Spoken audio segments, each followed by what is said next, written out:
Nowadays, if you think of an executive brand, you invariably think German. BMW, Audi, Mercedes, they're the ones that sell in big numbers. But back in the 50s and 60s, it was British brands that ruled the roost. And it was companies like Humber and Daimler and Rover who were selling to celebrities, VIPs, executives, even royalty. And this is a classic example of that, a Humber Imperial from 1966. Except while the standard car had a 3-litre straight-six engine, this one's a little bit special, yes, as you'd expect, because it's another one of Darren Cunningham's cars in the Isle of Man Motor Museum, and he doesn't do ordinary. It's always something that's a little bit special.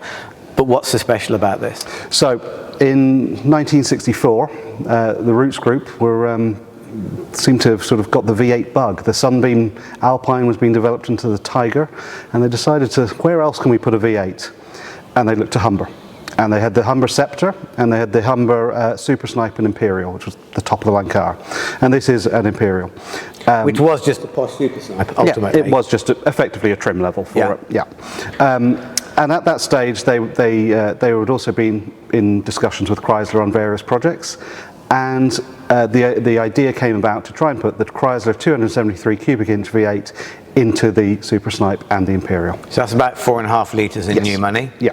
Okay, so we had a 4.5 litre V8 nestling in the nose of this. Yeah.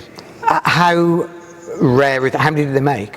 So there was 6 prototypes built. And supposedly then 6 pre-production cars, and this is one of those pre-production cars dating from 1966. This one does. And was this not the car that Lord Roots was chauffeured around in? Yes, yes. So it has a really special history. It really does, yeah. And it was used by him for a number of years. Eventually, it came out of Roots ownership and went into the private sort of market, and fell into disrepair over time. And we got hold of this car, I think around 2008, and we had to do a complete restoration on this one. Very intensive, but a car worth saving. Yeah, well, yeah. I mean, the interior is just magnificent. It's the equal of a contemporary Rolls-Royce. There's no doubt about that. Lashings of wood and leather. I noticed the Armstrong Selector Ride adjustable suspension. In terms of deviations from the standard Imperial spec, how is this different? Is this just an Imperial with a V8 in, or are there more wide-ranging changes? It's the Imperial with a V8 in it. They didn't do too much to the suspension or steering, so adding a lot of weight up front probably didn't really help. And it wasn't actually that much more powerful than the original six-cylinder engine.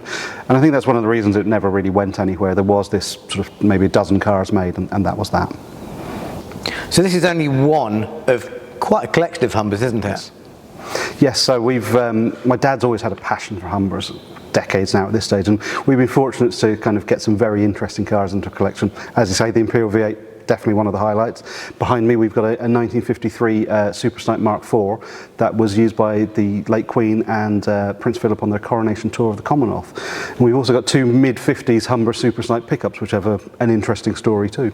Yeah, you couldn't even find those. You were desperate to have them, couldn't find them, so you built your own. Yes. No short of ingenuity. Well, fortunately the brochures from the time were just very accurate, and lots of dimensions that we could use. Right, so that's 15 Humbers, but a stack of other stuff here to see as well, including 3 space capsules? 2 space capsules and a space station. Okay, probably still worth a visit. Yes.